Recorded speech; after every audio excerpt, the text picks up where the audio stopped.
Namaskar and welcome to eKaksha. My name is Zepolin Das and today we are going to discuss part 5 of lesson number 4, My Land. In today's session, we are going to discuss activity number 11 and 12. So, let's start with activity number 11. So, in activity number 11, it is saying,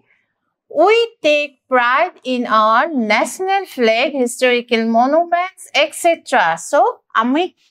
ইয়াত কি কৈছে যে আমি আমাৰ জাতীয় পতাকা আৰু historical monument মানে আমাৰ ঐতিহাসিক কীৰ্তিচিহ্নসমূহ স্মাৰকসমূহৰ প্ৰতি আমি গৌৰৱ অনুভৱ কৰো প্ৰাইড ফিল কৰো কিহৰ কাৰণে প্ৰাইড ফিল কৰো কাৰণ জাতীয় পতাকা national ফ্লেগে it's a sign of freedom of unity of progress of prosperity so national flag or poti ami gaurav anubhav korar logote ami ei je historical monuments ase amar oitihahik smarak sinho homu jibur ase hebur loyo ami gorbo anubhav koru oitihahik smarak homu kunbur purana moth mondir purana rasprokhad durga ei ataibure hoise amar oitihahik smarak sinha and these historical monuments they shows the rich heritage of Indian culture amar bharatiyo sabhyata sanskriti itihas khini amar ei historical monument oitihahik kirtisinha homuhe amak porai die aru ami tetia gaurav anubhav koru etia hudhise write the names of a few historical monuments of Assam in the space given below. So in your textbook, we will see that there is a space given below and you have to write down some historical monuments of Assam. Ahomor kisuman oitihahik kirtisinhor naam এই তলত থকা খালি জাগাসমূহত লিখিবলৈ কৈছে আৰু আমাৰ অসমৰ ইতিহাস যথেষ্ট পুৰণি আৰু অসমত যথেষ্ট ঐতিহাসিক কীৰ্তিচিহ্ন আছে আৰু তোমালোকে ক'ব পাৰিবানে হেনেকুৱা কেইটামান কীৰ্তিচিহ্নৰ নাম yes আমাৰ প্ৰথমে মূৰলৈ আহে যে আমাৰ অসমত যদি আজি টুৰিষ্ট আহে আমাৰ পুৰণা কিবা এটা ঐতিহাসিক কীৰ্তিচিহ্ন চাবলৈ প্ৰথমে কলৈ আহে কামাখ্যা মন্দিৰলৈ হয় না নহয় সো এই কামাখ্যা মন্দিৰটো আমাৰ অসমৰ এটা ঐতিহাসিক কীৰ্তিচিহ্নৰ ভিতৰত পৰে তাৰ পিছত আমি যাম আমাৰ ৰজাদিনীয়া যিবোৰ পুৰণা জাগা আছে আৰু তেতিয়া আমি নাম ল'ব লাগিব শিৱসাগৰত আমি কি পাম তাত ৰংঘৰ পাম কাৰেংঘৰ পাম জয়দৌল শিৱদৌল জয়পুখুৰী এইবোৰ হল সকলো ৰজাদিনীয়া আৰু কি আছে কিছুমান কীৰ্তিচিহ্ন তেজপুৰতো পাম আমি তাত অগ্নিগড় আছে দা পাৰ্বতী আছে আমাৰ সূৰ্য পাহাৰ আছে এই সকলোবোৰ হল আমাৰ অসমৰ কিছুমান ঐতিহাসিক কীৰ্তিচিহ্ন যি অসমৰ পুৰণা past history দেখায় আৰু আমি কি হয় আমাৰ মনত এইবোৰ দেখিলে গৌৰৱ অনুভৱ হয় so I have prepared a list for you Look at this list and you can note down this in your copies too. So number 1. Yat ki koisu Ronghor. Ronghor kod ase? Ami jano Hibosagorat ase. Tolatol ghor, Kareng ghor, Soraideo Moidam, Hibodol, Joydol. Eibur hol hokolu Ahomor kirtisinha. আমাৰ Ahom dynasty যি আছিল অসমত যি ৰাজত্ব কৰিছিল হে Ahom dynasty এখিনি হল কীৰ্তিচিহ্ন তাৰ পৰা মই কোৱাৰ নিচিনা কামাখ্যা টেম্পল মদন কামদেৱ দা পাৰ্বতীয়া অগ্নিগড় ইয়াক মই 10টা হেনেকুৱা হিষ্টৰিকেল মনুমেণ্টছৰ বিষয়ে তোমালোকৰ এখন লিষ্ট দিছো আৰু তোমালোকৰ যদি আৰু কিবা মনত পৰিছে you can always add on okay so come to the Next activity. Itia yat ki koise. Now read the following letter. Yat ekhon letter dise. Aru ekhon ki? This is informal letter. We know letters are of two types. Formal letter and informal letter. Formal letter bur application hoy jibur ami bibhinno অফিসত কিবা আবেদন কৰিবৰ কাৰণে আমি যিবোৰ লিখো আৰু তাৰ ভাষা কি হয় বহুত ফৰ্মেল হয় and this is informal letter যেতিয়া আমি ফ্ৰেণ্ডক আমাৰ পৰিয়ালৰ কাৰোবাক লেটাৰ লিখিম that is informal letter আৰু ইয়াত আমাক এখন informal letter দিছে আৰু এই informal letter খন যেতিয়া আমি পঢ়িম আমি informal letter এখন কেনেকৈনো লিখে তাৰ ফৰ্মেট আছে কোড কেনেকে লিখিবা নিৰ্দিষ্ট কিছুমান জাগাত কিছুমান কথা লিখিব লাগে and we will discuss the format also so let's read this letter so at the very beginning ইয়াত কি কৈছে dear Janisa the dear Janisa এইখিনিক এখন যদি আমি লেটাৰৰ ফৰ্মেট বুলি কওঁ এইটো হল greeting যেতিয়া জালৈ তুমি চিঠিখন লিখিবা তাক যেতিয়া তুমি উল্লেখ কৰি dear Janisa তুমি যদি নিজৰ দেউতাক লিখিছা dear father তোমাৰ sisterক লিখিছা dear sister যিটো লিখিবা হেতু হল greeting again ইয়াত তোমালোকে লিখিব লাগিব the date and place 2 নম্বৰত এইখিনি জায়গা তোমালোকে চিঠিখন জুনদিনা লিখিছা আৰু যৰ পৰা লিখিছা সেই জাগাটুকুৰা নাম আৰু তাৰিখটো লিখিব লাগিব now this is the body of the letter okay so body of the letter is also divided into 3 parts তিনিটা part থাকে কি থাকে প্ৰথমতে কি থাকে introductory part থাকে introduction থাকে okay তাৰপিছত main যিটো main body টো থাকে যত তুমি কিহৰ কাৰণে letter খন লিখিছা সেইখিনি লিখিবা আৰু এটা কি থাকে conclusion থাকে হব আৰু লাষ্টত তোমালোকৰ ইয়াতে কি থাকে complimentary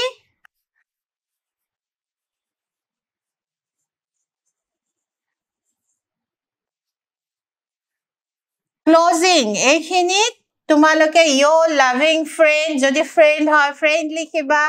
যদি তোমাৰ daughter বা son your loving daughter or son লিখিবা আৰু তাৰ পিছত নিজৰ ইয়াতে sign টো কৰিব লাগিব so এইখিনি হল তোমালোকৰ format আৰু এই format টো তোমালোকে এখন informal letter লিখিলে মনত ৰাখিব লাগিব কি আমি আৰু এবাৰ কৈছো প্ৰথমতে greeting কৰিবা greetingত কি থাকে জালৈ লিখিছা হেতু থাকিব 2 নম্বৰত কৰ পৰা চিঠিখন লিখিছা কেতিয়া লিখিছা হেতু থাকিব 3 নম্বৰত letter খন body of the letter থাকিব যত তিনিটা part থাকিব যত প্ৰথমে আৰম্ভণি হ'ব তাৰ পিছৰ তোমালোকৰ প্যাৰাগ্ৰাফটোত তোমালোকে কিহৰ কাৰণে letter খন লিখিছা হেখিনি লিখিবা আৰু conclusion হেখত গোটেই summarize কৰি letter খনৰ হেখত এটা conclusion থাকে তাৰ পিছত এটা complimentary closing বা closure থাকে যত your loving friend or whatever তুমি যদি friend হোৱা daughter হোৱা son হোৱা যি হোৱা হেখিনি লিখিবা আৰু লাষ্টত নিজৰ sign টো okay so এইখিনি মতে এতিয়া আমি এই চিঠিখন পঢ়ি চাও ইয়াত কাক চিঠিখন লিখা হৈছে Janisa কাক চিঠিখন লিখা হৈছে ওপৰত থাকিব কোনে চিঠিখন লিখিছে তলত থাকিব গতিকে চিঠিখন কোনে কালৈ লিখা হৈছে Janisa লৈ লিখা হৈছে কোনে লিখিছে পিহুৱে লিখিছে এতিয়া কি লিখিছে সোৱা introduction at ke likhise how are you I am fine here I hope you all are doing well I am very happy to receive your letter today I was thinking of writing to you about my recent visit to the place of importance itia swa এইখিনি লকে introduction asile how are you kene asa I am fine here moyo bhale asu I hope you all are doing well moi akha koru tumalok hokolwe bhale kukhole asa I am very happy to receive your letter today aru aji tumar chithi khon pai moi bor সুখী হৈছো this is the introduction তাৰ পিছত এতিয়া main বডিটো চোৱা main কি লিখিছে I was thinking of writing to you about my recent visit to a place of importance এই চিঠিখন কিহৰ কাৰণে লিখা হৈছে ইয়াত পিহুৱে এখন জাগালৈ গৈছিলে আৰু সেই জাগাখনত গৈ পিহুৰ কি এক্সপেৰিয়েন্স হৈছে হেইটো লিখিবৰ কাৰণেহে এই চিঠিখন লিখা হৈছিলে সো এইখিনি হল মেইন চিঠিখনৰ বডি কলৈ গৈছিলে I went to visit Saraideo Moidam with my parents পিহুৱে কলৈ গৈছিলে তেওঁ Saraideo Moidamলৈ গৈছিলে তেওঁৰ parents-ৰ লগত তেওঁৰ মা দেউতাৰ লগত it has been included in the UNESCO's World Heritage Site it is a matter of pride for all of us you must visit Saraideo Moidam এতিয়া কি বুলি ইনফৰমেশন টু দিছে যে তেওঁ Saraideo Moidamত গৈছিলে লগতে এটো ইনফৰমেশন দিছে যে Saraideo Moidam UNESCO World Heritage Site লিষ্টত ইনক্লুড কৰা হৈছে আৰু হেতু আমাৰ কাৰণে এটা খুব গৰ্বৰ বিষয় UNESCO World Heritage Site পৃথিৱী বসা কিছুমান জাগাৰ নামহে সন্নিবিষ্ট কৰে আৰু আমাৰ অসমত থকা Saraideo Moidam কি Saraideo Moidam হল আহোম সকলৰ এটা জাগা যত তেওঁলোকৰ মৃতসকলক তাত সৎকাৰ কৰা হৈছিল আৰু সেই জাগাখিনি UNESCO World Heritage Site যেতিয়া ইনক্লুড কৰা হৈছে আমাৰ Saraideo Moidam কি বুলি কৈছে it is a matter of pride for all of us আমাৰ সকলোৰে কাৰণে এইটো এটা গৌৰৱৰ বিষয় you must visit Saraideo Moidam এতিয়া কি কৈছে যে তুমি এই Saraideo Moidam সাবলৈ যোৱা উচিত এনেকুৱা এখন জাগা যি আমাৰ ইমান ওচৰতে আমাৰ ৰাজ্যতে আছে যি UNESCO World Heritage Site include হৈছে এনেকুৱা এখন জাগা আমি আটাই সাবলৈ যাব লাগে এতিয়া কি কৈছে I am winding up for today wish you good health so এইখিনি হল মই যে কৈছিলো কনক্লুজন লেটাৰৰ শেষত যিখিনি লিখে এইখিনি হল এই লাস্ট দুটা সেন্টেন্স হল কনক্লুজন তাৰ পিছত কি কৈছে your loving friend এইটো হল কমপ্লিমেন্টাৰী ক্লোজিং আৰু জনে লেটাৰখন লিখিছে কোনে লিখিছে পিহুৱে লিখিছে her sign is here so এইখন হল এখন লেটাৰ যেটো পিহুৱে জানিছাক লিখিছিলে তাই Saraideo Moidamলৈ যোৱা এক্সপেৰিয়েন্স বৰ্ণনা কৰে and this is a informal letter আৰু আমি আজি শিকিলো এখন informal letter কেনেকৈ লিখে ইয়াৰ পিছত আমাক কি কৈছে সোৱা now find out who the writer of the letter is and what the matter of pride is so আমি যেতিয়া চিঠিখন পঢ়িলো পঢ়াৰ পিছত চিঠিখন কোনে লিখিছে হেতু সুধিছে আৰু matter of pride যেটো চিঠিখনত উল্লেখ কৰিছে যে আমাৰ কাৰণে গৰ্বৰ বিষয় হেতু কোনটো বিষয় matter of pride is that the writer is talking about write your answer in the space provided below so তোমালোকৰ answer to ইয়াতে space দিয়া আছে আৰু তাত লিখিব কৈছে so আমি দেখিছো who is the writer of the letter writerৰ নামটো ক'ত থাকে তলত থাকে তলত আমি কি দেখিছো writer কোন হয় পিহু হয় okay আৰু the matter of pride কি সে UNESCO World Heritage Site যেটো লিস্ট আছে তাত আমাৰ Saraideo Moidam ইনক্লুড কৰা হৈছে so আমি কেনেকৈ আনসাৰটো লিখিম the writer of the letter is Pihu okay আৰু দুই নম্বৰতে যেটো সুধিছে the matter of pride that the writer is talking about is that Saraideo Moidam has been included in the UNESCO World Heritage Site so এনেকৈ তোমালোকে আনসাৰটো লিখি উলিয়াবা okay now come to the next activity number 12 ইয়াতে আমাক কি কৈছে সোৱা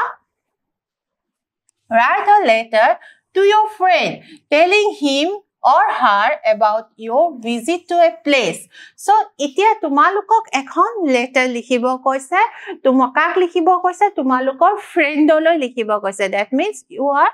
asked to write an informal letter. Ihar upor topic to ki? About your visit to a place. Tumaloke ekhon jaga furibo koisa aru tar bikhoye likhibo koise. While writing the letter, you should remember the following points. So, letter khon likhote tolot amak kisuman points dise and we have to remember these points while writing the letter. So, already এখন informal letter লিখতে কোনবোৰ point আমি গুৰুত্ব দিব লাগে মই already তোমালোকক explain কৰিছো ইয়াতে চোৱা কি কৈছে ফাৰ্স্ট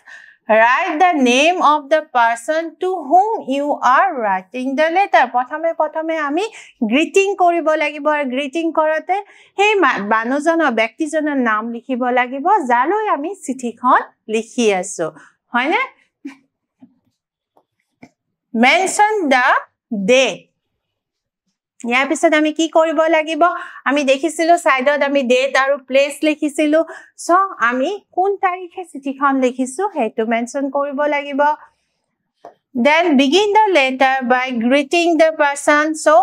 আমি মানুহজনক কালৈ চিঠিখন লিখিছো তেও গ্ৰীট কৰিব লাগিব there so and so সেই যে আমি there লিখিছো that is the greeting Write the introductory paragraph. So, moi koisilun ha chithi khon or body to tinta paragraph thake tat eta introductory paragraph thake. That example lise You may ask him or her about their well-being. Se telok kene ase tumi kene asa moi bhale aso tumaloke bhale asa ne eikhini kotha hudibo koise. Next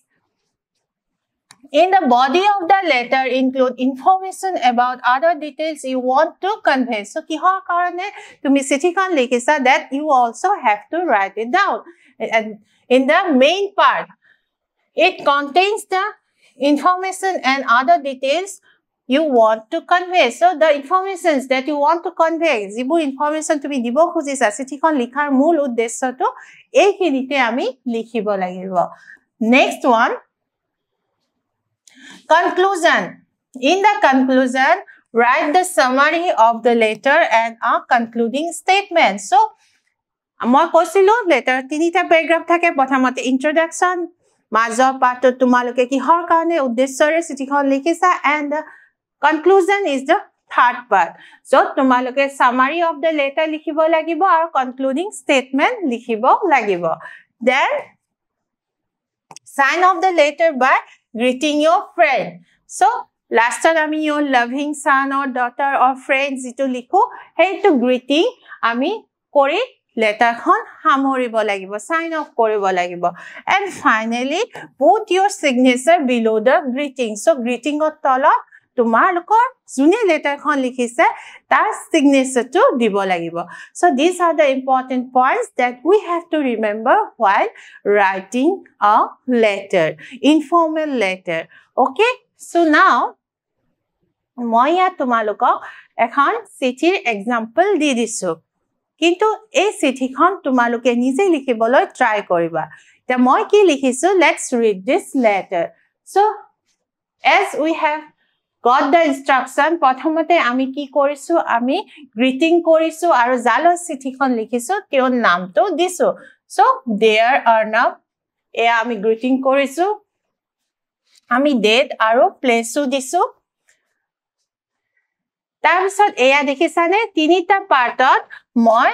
letter খনৰ তিনিটা paragraph দিছো আৰু এই তিনিটা paragraphত প্ৰথমত introduction টো দিছো যে I hope You all are doing well. I am fine here too. So, প্ৰথম paragraph to তেওঁলোকৰ খবৰ hudisu, নিজৰ খবৰ দিছো. In the second paragraph, main কথাটো লৈ আহিছো যিহৰ কাৰণে আমি চিঠিখন লিখিছো এখন জাগালৈ ফুৰিব যোৱাৰ information দিবৰ কাৰণে. So, সেইখিনি মই লিখিছো চোৱা I want to tell you about my recent visit to a historical place in Assam, namely Sibsagar. It is a beautiful town full of old monuments, temples, and places of historical importance from the Ahom dynasty. This is importance, okay, historical importance from the Ahom dynasty. I visited Sibadol, which is a huge Shiva temple, and the Ranghar, an ancient amphitheater. The architecture is amazing and I felt like I have gone back in the time. So, yat moi koloi joar kotha likhisu, moi Shibosagarloi joar kotha likhisu, jot moi bahut old monuments ase, temple ase, aro tat historical place hoy ekhon car hoy Ahom dynasty hoy moi ki dekha poa boli koisu moi Sibadol hetu eta huge Shiva temple hoy and the Ranghar ki hoy এটা ancient amphitheater hoy aru এই architecture bo dekhi mur kenekwa feel hoa boli koisu that I have gone back in time jen moi itihad punor ubhoti goisu. So this is the main body of the letter. The third is the concluding paragraph. It was a very interesting and memorable trip. Hope we can plan a visit together soon. So yat moi guti city khonor summary to moi eta sentence ote koi disu that it was a very interesting and memorable trip. Aru he boli koi moi city khon hamorisu eya moi ki korisu hamoroni marisu aru last city khon moi eta example disu dhori loa city khon konoba Ratul namor lorai likhise so Ratulor namtu moi yad disu tumaloke jetia likhiba you have to write down your own name. Okay, so that's the end of today's session. In today's session we have learned how to write an informal letter, and see you again in the next class. Till then, take care and have a nice day.